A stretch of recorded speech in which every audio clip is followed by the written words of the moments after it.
All right, welcome into Urban Meyer's Pint House. This is Weekend Kickoff, brought to you by Bryant Heating and Cooling Systems in Lettermen Row.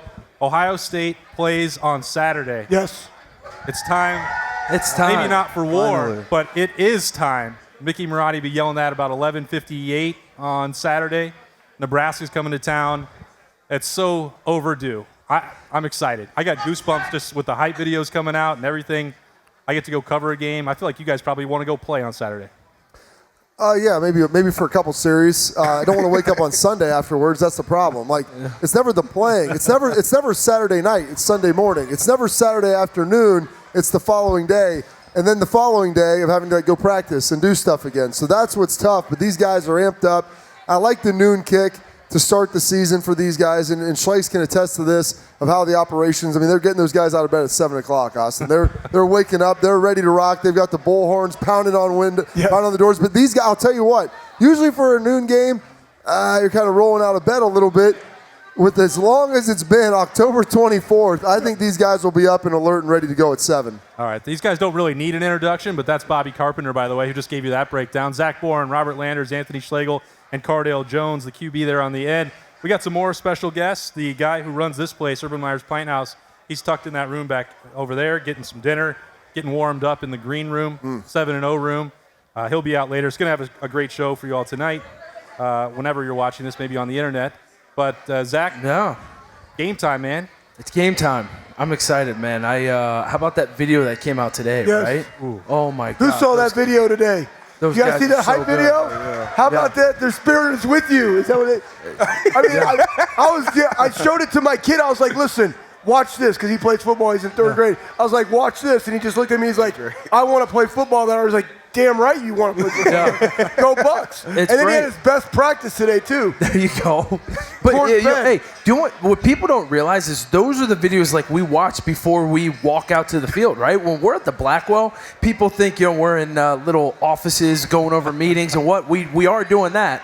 But man, those videos, Cardale, you remember those? Man, we getting hyped. Man, we're getting hyped up, right? And so you see those videos, it just brings me back to the Blackwell, sitting there in your suit, your kind of legs are twitching a little bit, just ready to get to the skull session. So that's what I thought about today, man.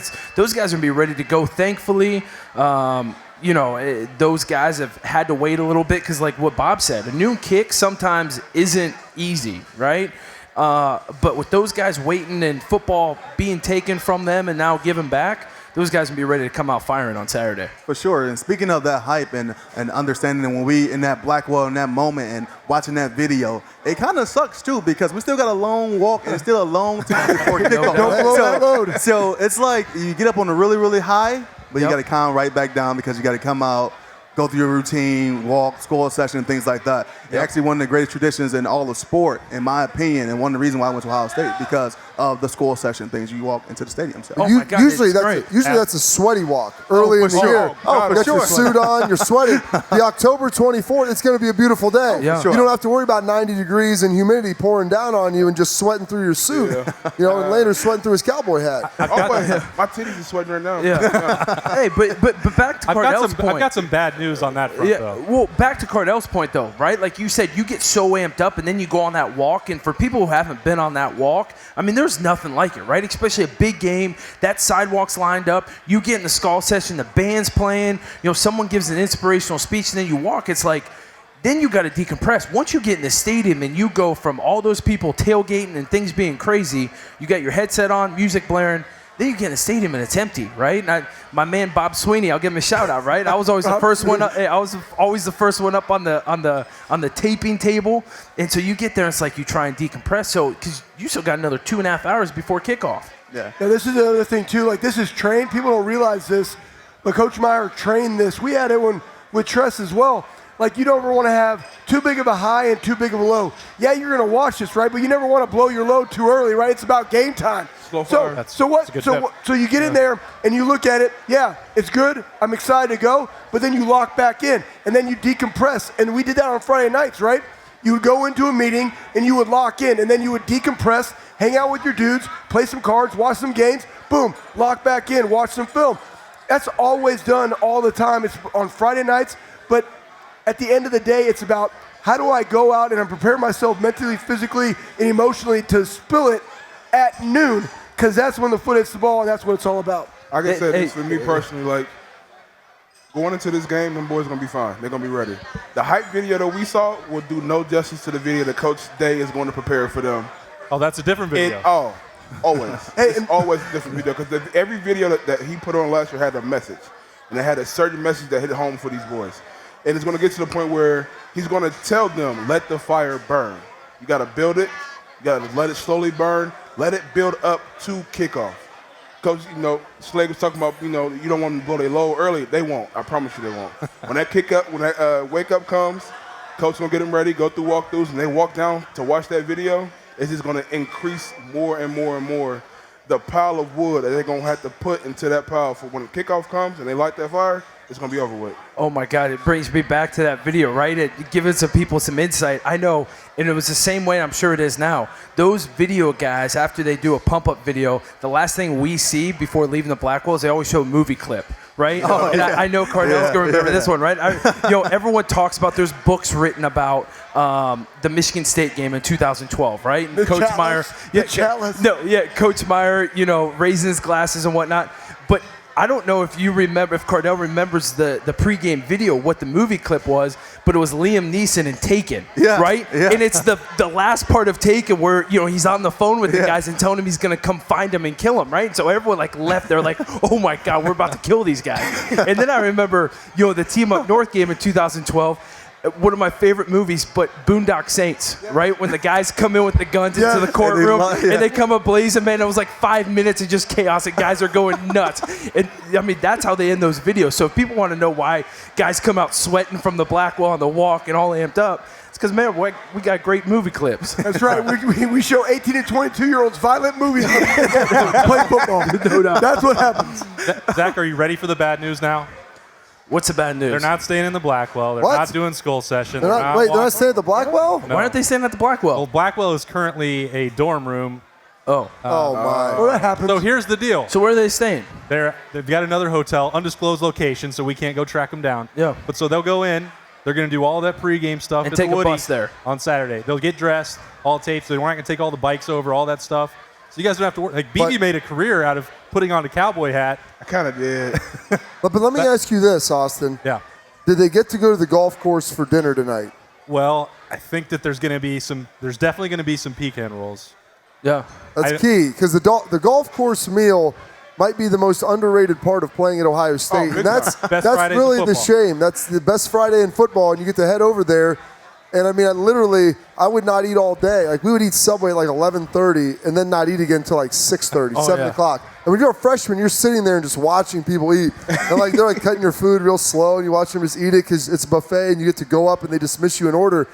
It was the greatest day ever, though. Literally, you'd gain 7 or 8 pounds. Schleg's face would be like a water balloon just filling up. It was amazing. Pecan rolls. But that's the best part. And so I'm glad that they didn't get that stripped away. If I was a senior and you told me we didn't have golf course, that's the time you get to go and eat. Oh, it would have been fighting. Hey, put butter on your pecan rolls? Yeah. I never ate the pecan rolls. Oh, of course. That defeats the purpose. Well, it's funny. Austin, it's funny ice cream. you brought this up because you're sitting here and you say you told us they're not sitting in the Blackwell, and we're like, what? Yeah. We're like, what? Yep. It's funny. It takes me back. I know Schlegel is married. Bob is married. Cardale and What does this BB, have to do with the I think, have hotel? girlfriends. But hey, to get a good story here. No, this is a great story. It goes back to, hey, if you ever date a football player, marry, whatever it might be, there's 2 things to know about us. We love our routines, right? So even us right now at our age, we're like, what? That's not the routine, right? Because we love routines. And we're a roller coaster of emotions, right? Up and down that we're talking about. So those 2 things, man, it's if you take those away from us, it's tragic. Well, and I think that's part of it too. You guys get into that routine and you want to make the walk in. Well, that's all going to be different. Then we've worried about so much about crowd noise and all this other stuff. All the pregame will be different, but at least it's fall. There's football. We all love the fall. Fall also means that Old Man Winter is right around the corner. Yes, it is. Got to ask you if your furnace is ready, Schlegs. Well, I hope the Old Man Winter is, because that means the deer are going to start moving, because the rut's coming up in about 3 weeks. Well, the other thing is that you might need a quick fix or a whole new system. And BCA Mechanical, your local Bryant heating and cooling dealer, will do whatever it takes to make sure your system is up to the task. You can rely on BCA Mechanical to provide great service, and they'll make sure you and your family stay warm and comfortable all winter long. Be sure to schedule your appointment today at bcamechanical.com. Bryant and BCA Mechanical are doing whatever it takes. Who's I going like to do that. No nipping. Going to do whatever it takes on Saturday? I'm just going to go right to it. I know we've got the script here, but I'm throwing it out. Scott Frost. Who's got it? Scott Frost is going to do whatever it takes? Because he's going to have to try to do whatever it takes to have any shot to get it done. I mean, seriously, they came out and ran triple option last year. That's it. You know, like whatever it takes. Yeah. He understands that they're at a huge disadvantage talent-wise. And at Ohio State, you're never in those games where you are severely outmatched. There are times at other points in your life where that can happen, in other teams and at other levels. And so you have no idea what that's like here, but at other times, you're like, hey, we're going to have to try anything, and hopefully we can get a jump. And if like literally 4 or 5 ifs happen, we might have a shot at being in the game and having a chance to possibly win it. So whatever it takes, Scott Frost, like I guarantee you those coaches, they pulled up the film for the defense. Boom. What'd they run to start the season last year, our game against us? Triple option. We ever seen it? No. We need to be ready for this. Oh, by the way, we need to be ready to come off the sideline after drive 1. Forget halftime adjustments. Yeah. Make adjustments here because they're going to have something, and if we don't stop it, they're going to keep giving us steady doses of it the whole time. I thought Bob was going to talk about Buckeyes, but he threw me for a loop there. I'll go Buckeyes because I think whatever it takes is the entire team, right? This is a year completely different than any other season.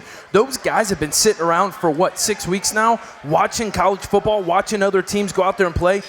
Listen, when you're playing, you watch game day, right? You watch the college football final on Sundays. You watch SportsCenter. They're seeing these guys talk up Clemson, talk up Alabama, talk up Georgia, right? They're seeing the hype to all these other teams. So the whole team's going to take care of business because they're going to go out there and say, hey, we are the best team in the country. Hey, Justin Fields can be talked about the Heisman. It's not just Trevor Lawrence, right? So all these guys are going into this game with a chip on their shoulder, so they're all going to do whatever it takes to say, hey, we're here to play. We're here, college football, wake up because the Buckeyes are coming. I'm going to take one word.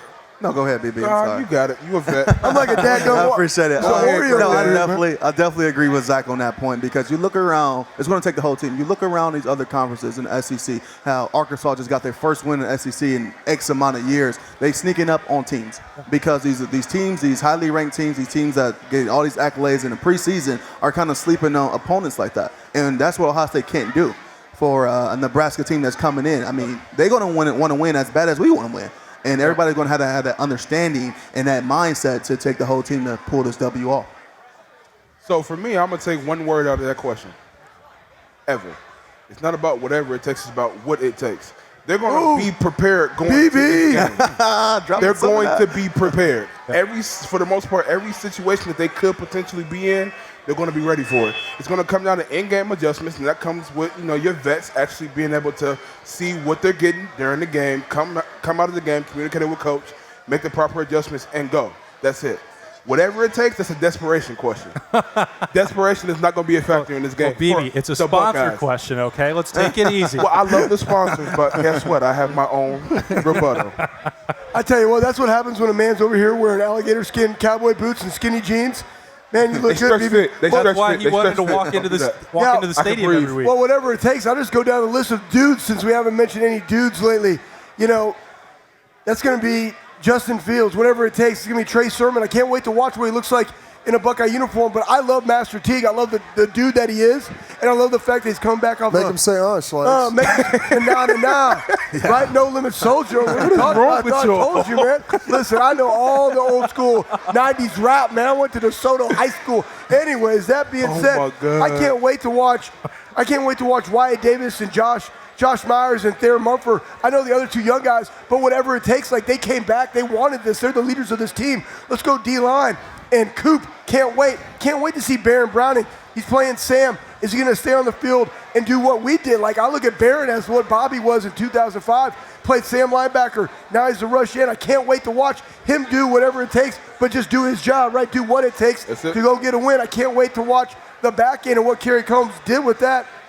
That's what I can't wait for. Every position. Every position. Guess what? I just dropped all those nuggets on you. Well, so what all of us just said. But I named dudes. He trying to downplay dudes. This is another thing, though. It's always about the dudes. This is another thing, though, that we all taled about. Nebraska's going to throw a lot at them, so it's actually a great first opponent. You would rather play Nebraska, who will give you a little something. You know, Scott Frost, what you saw at what he did at Central Florida with backs running wheels, or running backs running wheels out of the backfield, giving them different looks, throwing triple option.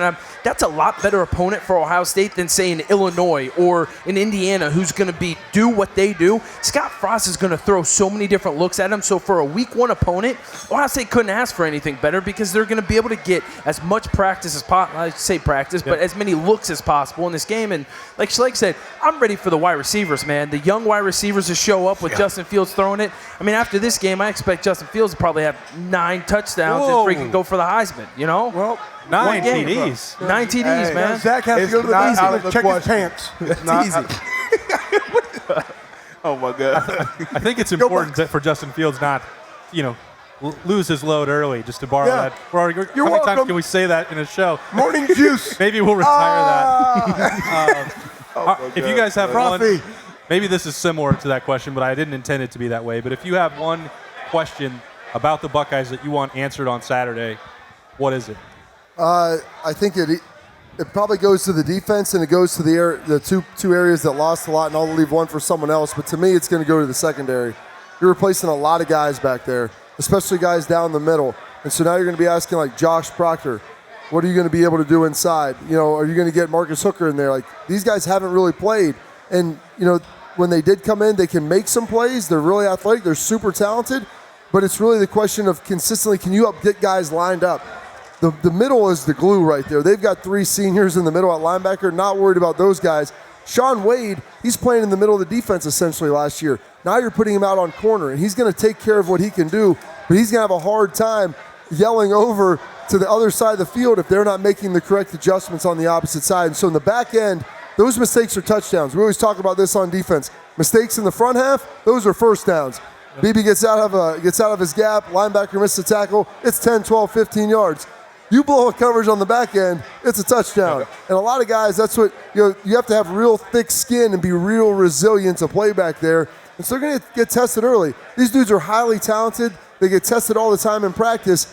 But, I mean, when you haven't played in this long and you really had no spring, there's a little, not concern, but I would just say anticipation for me to watch those guys to see what they're going to be able to do. I think all of us down the line are going to say secondary, right? I mean, like Bob said, Speak for yourself. Maybe not. For sure. Speak for yourself. From that standpoint, they have the least amount of proven depth, right? And the secondary, obviously, you need someone to man the middle of the field. I mean, that's what makes the defense complete, right? When you've got a really young guy, granted, he's had the best practice in the world by going against the wide receivers of Ohio State and that Ohio State offense, but, to me, I want to see who shows up in that secondary. I'm sure they're going to rotate some guys. They need a guy, like a Malik Hooker back there who can roam the middle field, like a Jordan Fuller. They've went on a long run of guys back there who can really play. So who's going to step up and be that next guy? See, for me, I'm not going to isolate the DBs because, number one, I have great faith in a Kerry Collins. He's nuts.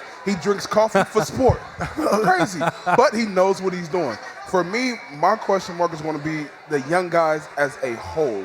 You don't get spring ball. Springtime is a pinnacle point for young guys coming in and guys who have not had any game experience to actually kind of get their feet wet. So my question is going to be, what young guys are going to step up? How are they going to step up? And can they fulfill and wear the shoes that were laid before they got there? Well, I'll just go with a guy, and it's not going to be on defense because I like talking about defense because I played it. And it's not, I can't even say concern. Yeah. I have zero concern. I just can't wait to watch him actually live up to my expectation in my mind. One, he wears Muellers, which if you're tough and you play football, you wear a Mueller. Oh. And that is like the little black thing above your elbow. Why do you wear them? Yeah, to protect your elbow? Not so much. It makes your arms look bigger, and they're really cool. And I can't wait to watch Harry Miller. Yeah. I can't wait to watch him because, Jonah Jackson, phenomenal transfer, sophomore coming in, playing with Josh Myers, potential Remington winner. You got Wyatt Davis on the other side. I can't wait to watch him compete in that apex with Josh Myers because that is why we're able to run. Not only do they protect him, the easiest path to the quarterback is right up the gut. I can't wait to watch how he meshes with them because he's right next to Thayer. So you put him in there. It's not I'm concerned at all. I totally believe in him. But I had this expectation that Harry Miller is going to knock somebody's junk in the dirt. I can't wait to watch that. What'd you say? You're blue collar and corn fed? Blue collar and corn. I can't. This is my dad. My dad, that's how I was raised. This is the bourbon splash zone down there. No doubt. I was 8 years old, just like my youngest son. And my dad was like, hey, son, listen, you're blue collar and corn fed. Now go knock their blank in the dirt. And I was like, I don't even know what that means, but I think I do, so let's go. I can't wait to watch Harry do that. Well, I don't think I have a word or concern like Schlegel said. My biggest thing, I'm going to watch for the defense in particular as a whole, not just a back end, not just a front end. I had an opportunity to go watch 2 college teams play last week. And tell me about it. Yeah, you did. Yeah, tell us about that, Cardale. Please, tell us about that. And one thing I got to say about that, one thing I was pretty much disappointed on both sides of the ball, on both teams, were the ability to tackle. Yeah. The ability to really defense, when you look at defense, you just, as a normal fan, will just see a guy running around hitting the ball and trying to get the ball, intercept the ball. But it's so intertwined with each other. And to see different guys on different levels and screwing different things up that you would look at, that we will look at as so simple, they didn't have a spring ball. They didn't have an installation period when they can go through the reps on a game field when it comes to a walkthrough or a practice as much.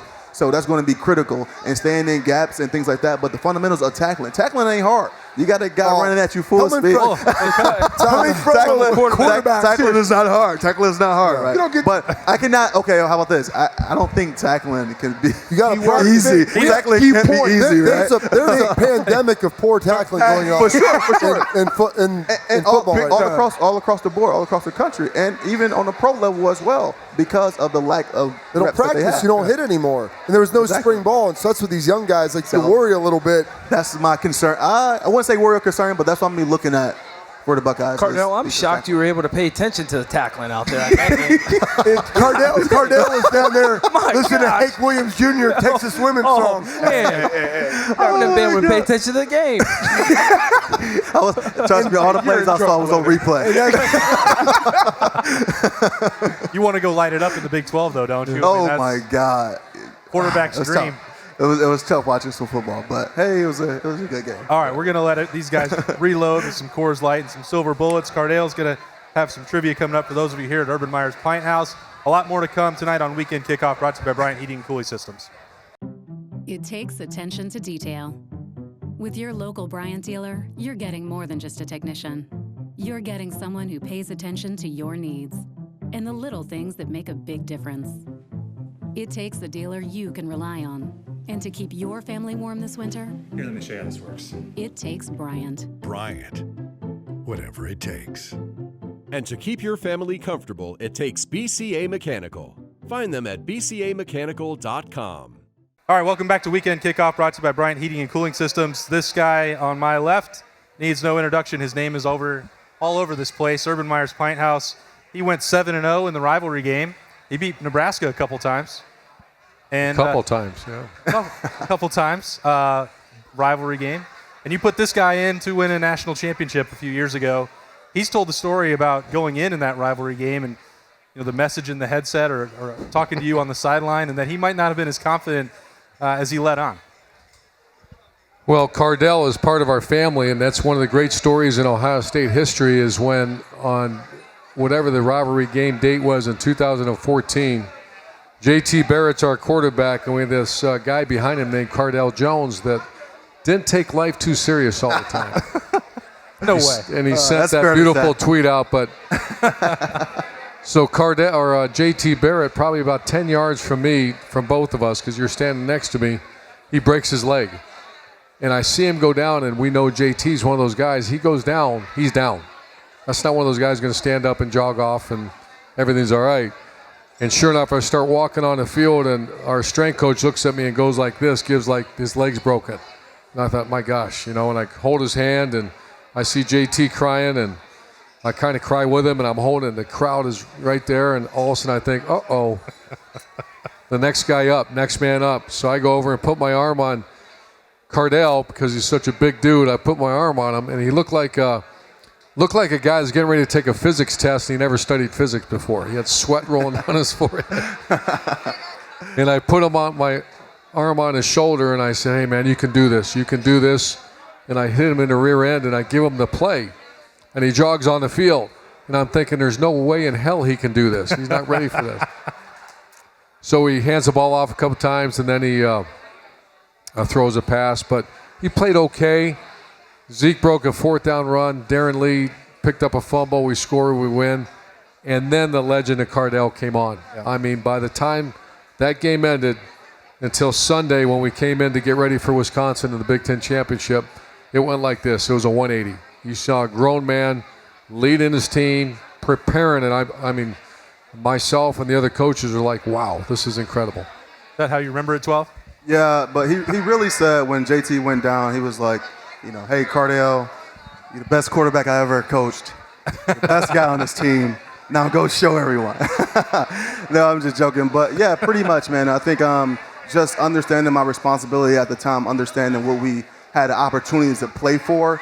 I mean, you had no chance but to be ready for them type of situations. Coach Meyer and the staff does an unbelievable job of preparing not just the backups, but the backups to be ready for any given situation. I can remember times during the season, I spoke about this earlier in the show, earlier in the weeks, that out of nowhere, Coach Meyer would just scream, hey, we got an equipment issue with Taylor Decker. Put the next guy in for that 1 or 2 plays or whatever it may be to make sure that guy is back there getting that mental rep, because there's only so many physical reps to go around. Yeah.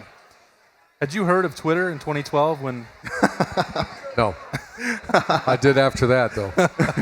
That was quite a change because until 2014, until he goes in, I think the legend is the 3rd string because it was Braxton, then JT, and then Cardale, and that was all people knew about it.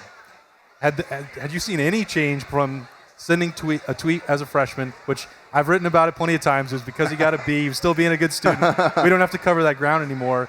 But even up until then, that told you something like that was coming. Sure. The one thing about Cardale, and you can see him, he's a wonderful person. He's always been a great person. He just never took it serious enough. And I'm like an extreme. Take it, No. Yeah. And but you saw talent. You saw your freshman year, you just had an awkward throwing motion. And by the time you got to his junior year, he had a beautiful throwing motion, great velocity on the ball. But he just didn't take it. And it's hard for a backup player that knows he's really probably not going to play to be that disciplined to go. And we all learned a lesson. And Kenny Guyton, you guys remember Kenny Guyton? He was the poster child for how to prepare. Ultimate. I mean, one of the greatest, talent-wise, just okay. But as far as his discipline and his preparation, as good as I've ever been around. Because Braxton needed all the reps, and then you put Kenny Guyton in. Yep. But his transformation, Cardale, from that Sunday against a team up north to by the time the foot hit the ball in Indianapolis, it was incredible. All right, let's skip ahead to 2020 before you get back to enjoying. What's your special here? You got some clams? Is that linguine and clam sauce? Linguine clams. All right. Before you get back to that, Justin, what do you like here? What do you eat when you come here? Oh, a little bit of everything. Can't you tell? I've had the whole menu now. I've been just 6 weeks. For Justin Fields, I know that the coaching part that's in your soul, you can't ever forget about it. If you're sitting down with Ryan Day and he's still your offensive coordinator and you're working with Justin Fields trying to devise a system, what do you do with this guy? Well, Justin Fields, when I remember walking off the practice field in 2018, and Mark Pantoni, our recruiting coordinator, comes up to me and says, we need to start watching transfer quarterbacks. And I was like, why do I need to watch a transfer quarterback? He says, Dwayne Haskins might leave for the NFL, and this is like week 4 or 5. Yeah. And I thought, Dwayne Haskins is a sophomore. We have him for 3 more years. He's not going anywhere. And Mark looks at me, he says, the NFL's saying he might leave for the NFL. And I thought, and I didn't want to say anything to Dwayne, but I'm thinking, Dwayne's not ready for the NFL. So we went in and we started watching. Every night I'd come in and I'd watch a quarterback, and we watched Justin Fields. At Georgia, he didn't do much. They just ran him like in Wildcat stuff, so you couldn't tell. And so I said, give me some high school film. So we started watching high school film. And that's when you're like, oh my gosh, this is Braxton Miller that can throw. This is a guy that's and Ryan Day and Corey Dennis, the quarterback coach. They're everything I'm hearing, and I watched 2 practices, is that this could be ridiculous how good this guy is. Cardale, we sat down shortly after Justin Fields transferred and broke down some of the film, and you looked at Georgia, and it was like there's one game, but they're running him a lot. Then he's out there for a fake punt. It's like, he was so misused, it seemed, at Georgia, and that we didn't really know what to expect from him last year. So I think he exceeded everyone's expectations, but what did you think he would accomplish last year, and what can he do now? For sure. I definitely didn't think that he would perform the way he did, especially the way he protected the football.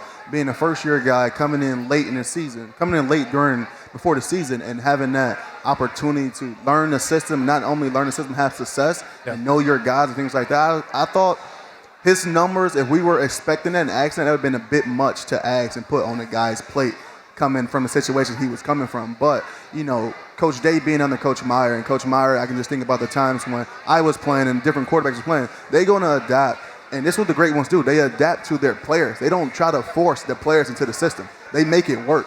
And looking back at my time at Ohio State, clearly when JT and Braxton were playing, they ran the ball 10 times as much as I did.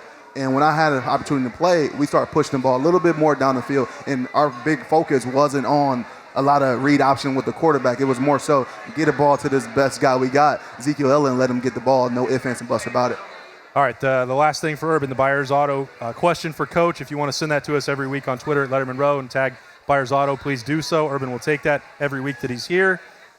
There's not going to be a skull session. They're not staying in the Blackwell. There's no Brutus, no quick cows with the students. All the things that you loved, the traditions that were here before you and the ones that you helped establish. The team doesn't get to do that. So how much does that hurt? How much will that be missed? How much of a challenge will that be for Ryan Day and Mickey Marotti and those guys on Saturday? Well, it's going to be a challenge. I think it's also an advantage for the week after when they have to go to Penn State, when you don't have to deal with a whiteout. And Ohio Stadium's a great home field advantage. I don't believe it's going to be a big difference in this one because I think we're just superior talent-wise from A to Z, up and down. So I don't believe it. I think it's going to be a challenge, but Coach Day, I can let you know this. They've been working on their routine for the last 3 weeks. They've been giving them, best Fridays in football, which is tomorrow. They practice the pregame routine and all the things that go on. The difference is the horseshoe's going to be silent. 1,300 people in a 110,000 seat stadium, so it's going to be silent. It's going to be a scrimmage atmosphere like a spring practice, but they are so ready to play. I mean, I can't imagine this game being not all Buckeye all over the place. Yeah, it's unfortunate that 40 of those people in the stadium are up in the press box like me. I don't make a lot of noise during a game. I just sit there and tap away and get a little nervous before trying to file a story on deadline. Not as nervous as you, but... Well, the one thing about Nebraska, there was a time where Nebraska was, and Cardale was probably, you might not even remember this. You realize Nebraska at one point was the Alabama of college football. Yeah. In the 80s and 90s, they were it. Yep. I want to say the 70s, 80s, 90s. And 2 championships and maybe five championships or some really good number with Osborne. I know he had 3, I believe. But when they jump to the Big Ten, they're not recruiting like they did. And so when you see Nebraska's roster, Ohio State's roster, you're going to see a big differential. Yeah, I think I know who you're going to pick on Saturday. We'll save the rest of the predictions for a big noon kickoff. Urban Meyer will be down there with the rest of his crew. Noon, Ohio State, Nebraska. Urban Meyer, thanks so much for having us out here for Weekend Kickoff, brought to you by Bryant Heating and Cooling Systems. We'll be back for a little bit more with you all in just a minute. Thanks, Austin. Thanks, guys. All right, we're going to take a quick break here on Lettermen Row Weekend Kickoff. It's brought to you by Bryant Heating and Cooling Systems, and if you need to get some of that, BCA Mechanical is the place to be. This is Jeremiah. He's going to help you out. What part of town are the Buckeye fans going to find you at? So we're out of Galloway, Ohio. We're looking to expand all the surrounding areas. If you're in the market for any HVAC, give us a call. We would love to help you out. How has this year been for your company? I know all of us are facing challenges. It's been pretty well for us so far. Obviously, all the precautions that we're taking, entering people's homes, masks, hand sanitizer, all those things that we're trying to do to make our customers feel comfortable with us being in their homes.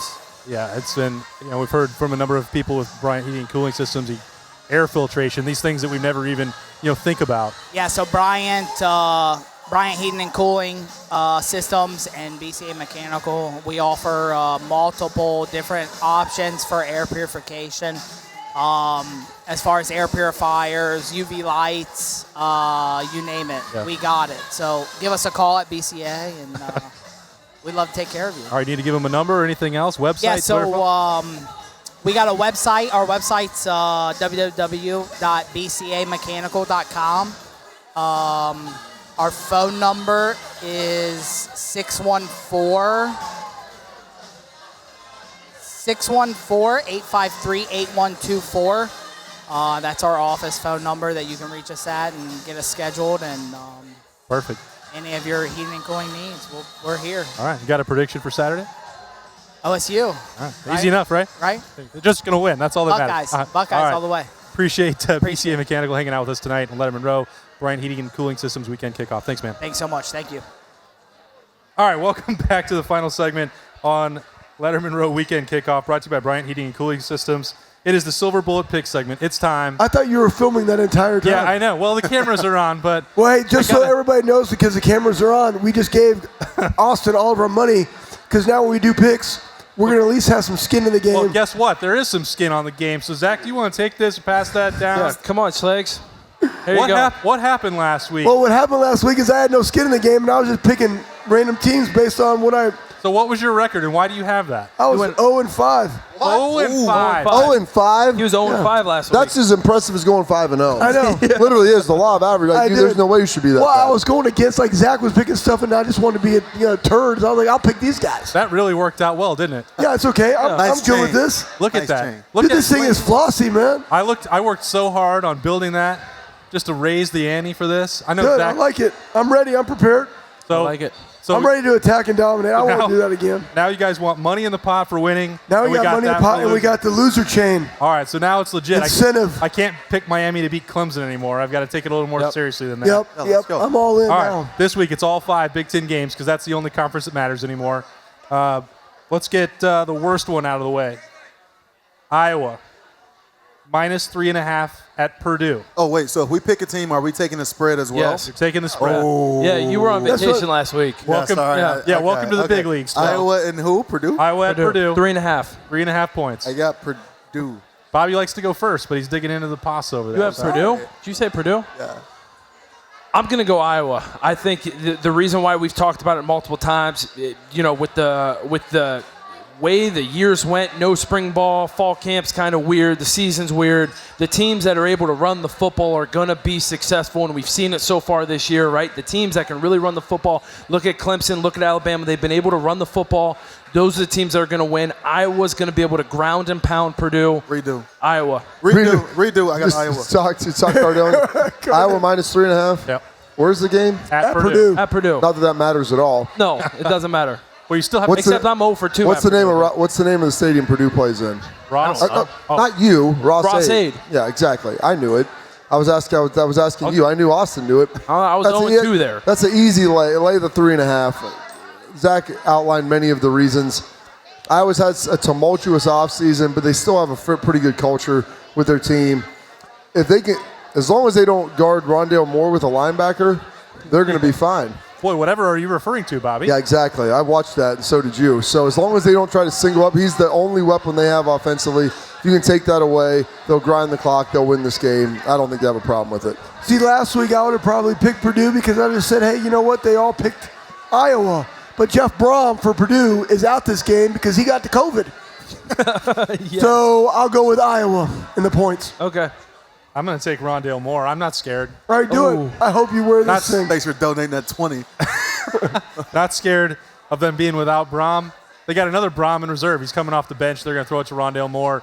I got a lot more faith in them than I do 80-year-old Kirk Ferentz. Yeah. All right, so everybody else is on Iowa. Good. Yep. I love it. Write that down. Thanks for leaving me the money. Illinois at number 14, Wisconsin. So this is the team I think that most of us expect to come out of the West and play the Buckeyes on December 19th in Indianapolis. Badgers, 19.5 they've got to cover against Lovey, and I don't know if the beard is still there or not. I got Illinois. Yeah, did you tell them the spread? Illinois. 19.5. I got Illinois. Yeah. You have Illinois? Illinois. He likes those 3 Two touchdowns. scores. Listen, Illinois. Wisconsin obviously lost Jonathan Taylor, which was a huge blow to them. But, man, they turn out running backs. They might have a true freshman playing quarterback, right? Isn't that what they're saying, that they might have a true freshman Wisconsin? starter? Yeah, Wisconsin. Jack Cohn's not playing. Hey, Yep, you got granted, hurt foot. hey, still, they have a massive offensive line. Illinois is not good whatsoever. Wisconsin, minus 19.5. It's in Wisconsin. There's probably going to be, Wisconsin and Minnesota have gotten like 20 inches of snow over the last 3 days, right? There's probably going to be snow on the field. It's probably going to be cold. Wisconsin can run the football. Goes back to what I said, Iowa, Purdue. Wisconsin covers 19.5. They can run the ball, but it's 19.5 points. It's a massive. Lovey did shave his beard. The champagne Santa is gone now. So that little silver sweet beard he had rolling in there. It was beautiful. And we just always assume that Wisconsin's going to churn out dudes, and they always do, especially on the offensive line. They always recruit good running backs. But Illinois, I mean, Lovey took this job 4 or 5 years ago. Like, he was playing freshmen early on. A lot of those guys are seniors. They've been playing young guys. I don't think they have a chance at winning this game. But if you're telling me that they lose this game 31-17, I can handle that. I'm going to take those points all day long. Yeah, I'm going with Illinois. Lovey's been doing this. He's like, you know what? If we can't recruit them, we'll let somebody else recruit them, and then we'll just take them when they transfer, because that's what he does. And they were competitive. I mean, last year they were 6-7 and went to a bowl game. For Pete's sake, it's Illinois. 19.5 for Wisconsin. You got a potentially freshman running or quarterback. You don't really know how you're going to rotate your running backs right now, right? Jonathan Taylor is out. He's in the NFL. Like, who's the next guy? You lost some studs on defense. 19.5 points. I go with Illinois. I think Wisconsin's going to win this game, obviously, but that amount of points and the fact that and it's Wisconsin. You know, they just play so many close games. Their style doesn't lend itself to blowing teams out, and they can get caught by some bad teams. Boy. And who beat them last year? Oh, Illinois. Yeah, that team. That amount of points, I'm going to take the Illini. I can't even believe that I'm saying it now that I got there. But I think the Illini will cover. So I'm a single. That's a good mix. You're the only guy that picked Wisconsin. Yeah. You picked Illinois? Yeah. Illinois. Good for you, buddy. There we go. All right, number 8, Penn State. 6.5-point favorites on the road against the Hoosiers. I got a lot of people talking up the Hoosiers as a dark horse squad in the East. Cardale, you buying that? I got Penn State. Oh, you just go straight Penn to State. He's not even going to play around. I like it. He does it. Penn State. I got Penn State. I don't need to explain. It's a feeling. I don't need to explain who we got, what the running game on that, the weather. It's a feeling. I got Penn State. I will say this. Yes, Micah Parsons opted out, did not come back. So, you can maybe question the culture of Penn State a little bit, but this is what I'll say. 6.5 points at Indiana. Indiana, yeah, they've gotten better, but, man, they are still nowhere near on Penn State's level. Under a touchdown, in my mind, if you're a betting person, I may or may not be, but if you're a betting person, I would hammer the parlay with Penn State and Ohio State, not giving away my pick. But this is a bet that you take. 6.5 Penn State all day. So Penn State lost Micah Parsons. They lost their running back for the season. Yep, Journey Brown's out. Journey Brown is now out. Indiana, Paraloo is playing. Their quarterback is pretty good. Yeah. Right? What is it? Penix. I'm sorry, not Paraloo. Penix. He's good.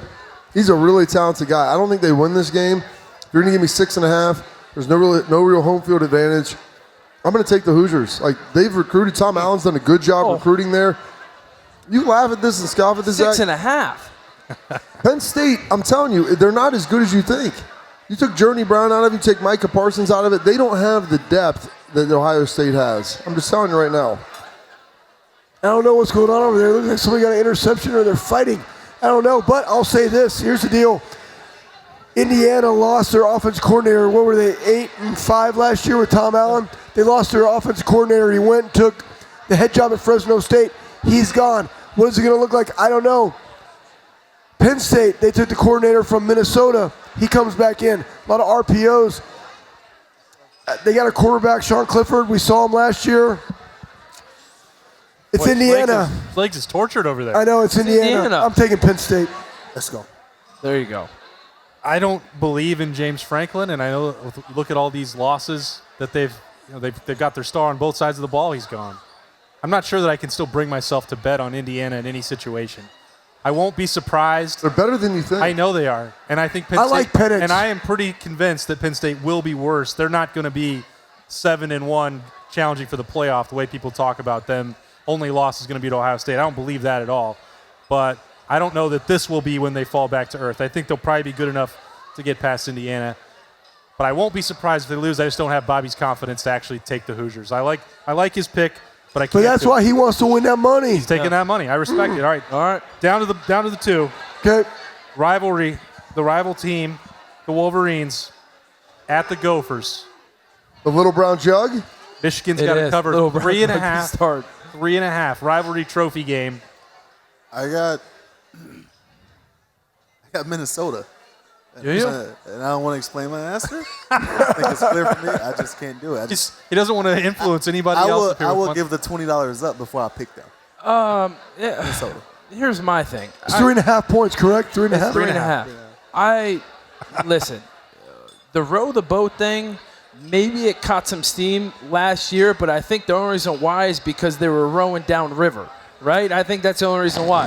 I think maybe this year the tides have turned and they're going upriver. It's not going to be as good.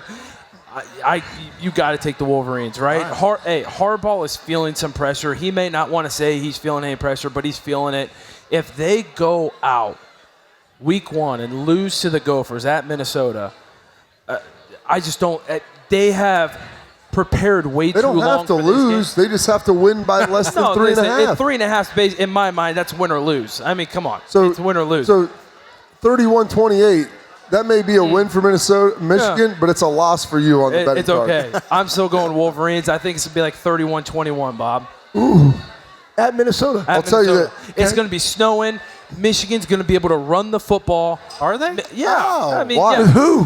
Listen, only thing Minnesota can do is throw the football to Bateman, right? Who came back, and guess what? You're not going to be able to throw the football in 10 inches of snow. Where do you get this 10 inches of snow on the field? I've been watching the news. You've been watching the Google machine. I have been. I'm traveling tomorrow, so I've been looking at the news. You are across the aware country. that they cover the fields. Yes. Okay. Yes, Bob. Then we're good. So there won't be 10 inches of snow on the field. It's going to happen while they're playing Saturday What do you night. got, Bob? Who you got? It's a lot of snow in like 4.5 hours. Don't think it's going to be like that. I'm going to go with Minnesota. If you're going to give me the 3.5, I think Michigan could win this game. But if you look at the teams that have had success this year playing, they've had quarterbacks returning and systems that have been consistent. Offensive coordinator, head coach, quarterback, all coming back. They've been pretty good for the most part. If you look at Michigan, they're not returning their quarterback. Shea Patterson is gone. And if you look at this, they've got Tanner Morgan back. He's a redshirt senior. Obviously, you mentioned Rashad Bateman. I watched him play Auburn last year in the bowl game. They looked really stinking good. P.J. Fleck has a team that plays disciplined football. They're not going to beat themselves. They may not win this game, but they're not going to get blown out. And if I lose it by 7 points, I'll feel fine with that. But I'm telling you, this sounds like a field goal game to me. And if you're going to give me that hook, I'm going to take the points. Yeah, I'm with Bob. They did lose their offensive coordinator to Penn State. But that being said, they do have a quarterback. And everything that we've watched, it's the teams that have the guy who holds the ball in his hands the most that is able to win early. And that's why Michigan on the road at Minnesota, I'm going to go with Minnesota and take the points. I think everybody out there needs to prepare their families, talk to their children, make sure they're prepared Watch the hype video. for a 4-win Michigan this season. Wow. There's no chance in hell that they are beating Minnesota on Saturday. Ooh. And at the end of this season, You're taking Minnesota money line. Minnesota will win that game, and the Jim Harbaugh to the NFL talk is about to go like this. You can mark that down, take it to the bank. I've got all your money right here. We'll just go spend it and celebrate. I don't that. disagree with Jim Harbaugh. I think he's taking over the Jets next year. But I don't. That's so bad. The Jets are so bad. But I think that's where Harbaugh goes. But man, all right, I'm the only one again. All right, here we go. This is the only one that matters to everyone here, I think. Ohio State. What's the line? Do you even want to know the line? 31? 26 right now. Ohio State. Ohio State, 26-point favorites. They've waited almost 10 months to play. Nebraska's coming to town. They've kicked their ass every time since, 2011. Yeah. 5-1 against them, 7-1. Yeah. Sorry for the Any long chance? flight. Sorry for the long flight. Take this L back. Do they need one of those? To Lincoln. So, But you have to pick a score because that's the tiebreaker. They open 49-14. 49-14 Buckeyes. Cover. Buckeyes are going to cover for sure. I'm actually going with a bigger score than that because Nebraska does not have a defense whatsoever, right? And I think the Ohio State offense is so strong with the offensive line, with the running game, the wide receivers. I mean, we've talked about it all night, right? Justin Fields. I am going Buckeyes 66-10. And that's it. And guess what? College football final on Sunday. Yeah. They're going to be putting the Buckeyes at probably number 2. I don't know about getting. Yeah, they'll be close to there. 66-10. I don't necessarily disagree with that margin because it's. What did you say, Austin? It was 13.5 halftime number. Yes, 26 I know overall. Bob's got his eye on that one already. Yeah. Well, because the Ryan Day, they're going to come out of this thing like a scalded dog. I mean, Juggernaut. It's straight downhill, and they're going to try to get Justin as much as he can. Probably get one series out of halftime. It wouldn't surprise me if it's 35-3, like at the start of the second half, or something similar to that. 26 points. So you're going to give me an opportunity that they can have a couple field goals in there and still be okay and cover. Yeah, I'll take that all day. I'm laying those points. Ohio State wins this thing. I'll say 63-10. Yeah, you like that? That's real, right? I said 52-10 on Lettermen Row on Monday, sure did. And I'm gonna stick with it. I think that they're gonna let them eat, man. I mean, there's not gonna be. Everybody talks about, it's Nebraska and it's Scott Frost. We've all said, like, hey, there's been a really good camaraderie between Ryan Day and Scott Frost talking about this because they were the dudes that were really trying buddies. They're going to be pals. They're going to be amigos. They're amigos, right? We're buddies. Right? We're brothers, from another mother, me and Scott Frost, right? Well, that's why when it's like 42-0, he's going to lay off, and then it will He's not. at halftime. Yeah, at halftime. And he'll put in the other dudes. But guess what? Just because you put the other dudes in doesn't mean you're going to stop them from scoring because you still got to stop them, right? Like, hey, what was it, Baltimore? Why'd you kick a field goal at the end? Because you should have stopped us on 4th down 2 times before we kicked the field goal, you douchebag. Anyways, that being said, it's going to be 52-10. Ohio State's going to look fantastic. And on to the next, on to Penn State for the Halloween when the Fangs come out at night, 7:30.